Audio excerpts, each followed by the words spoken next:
Every trader wants to win, but few truly understand what winning takes. It's not about having the perfect strategy.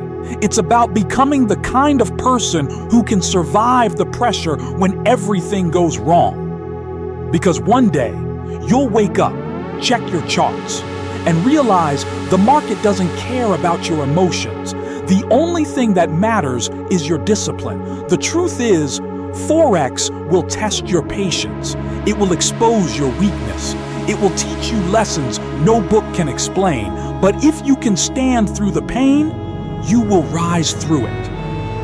Every trader has faced that moment, when you take a perfect setup but it still hits your stop loss.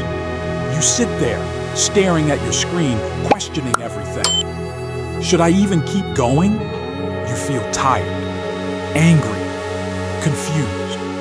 But that's part of the journey. The market isn't punishing you, it's shaping you. Every loss is a lesson in disguise. Every losing streak is a test of your faith. And every time you choose to stay when others would have quit, you grow stronger, quieter, wiser.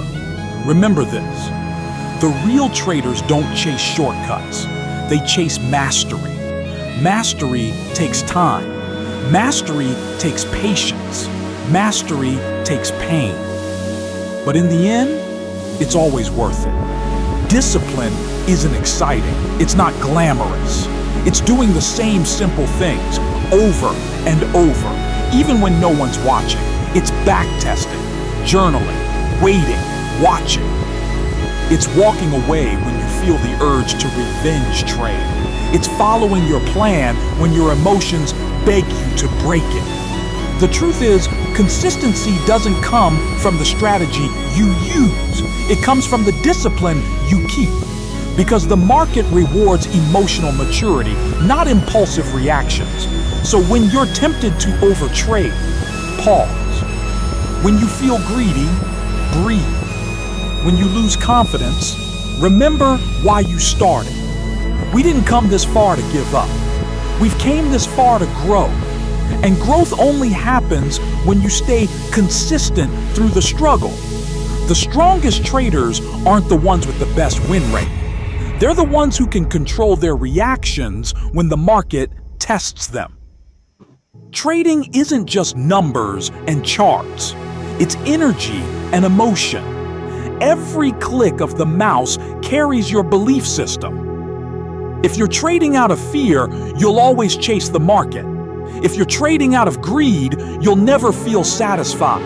But if you trade with peace, you'll finally start to see clarity. The charts don't lie. They simply mirror your state of mind. So before you study the market, learn to study yourself. How do you react under pressure? How do you handle uncertainty? That's where the real battle is. Remember this, the main enemy in Forex is not that which we can defeat easily. Even if you defeat it today, it keeps coming back each day to test you. Now the question is, who is this enemy? This enemy is the psychology. In trading's that fear of missing out, FOMO, revenge. Trading's cutting out profits short cause of fear of losing. All this are what Forex will test you with, but with backtesting, journaling your trades. We will all get better in the craft because in this game, you're not fighting the market, you're fighting your own habits. Learn to master them, and you'll master your craft. I know it gets lonely sometimes. The charts, the long hours, the self-doubt. No one really understands except other traders. But believe me when I say this, every great trader you admire once stood where you are, confused, lost, frustrated. But they didn't stop. They learned, they adjusted, they grew, and so will you. You don't have to be perfect. You just have to keep going, keep learning, keep testing, keep believing, because every back test you do, every journal you fill, every time you choose discipline over emotion, you're getting closer to mastery.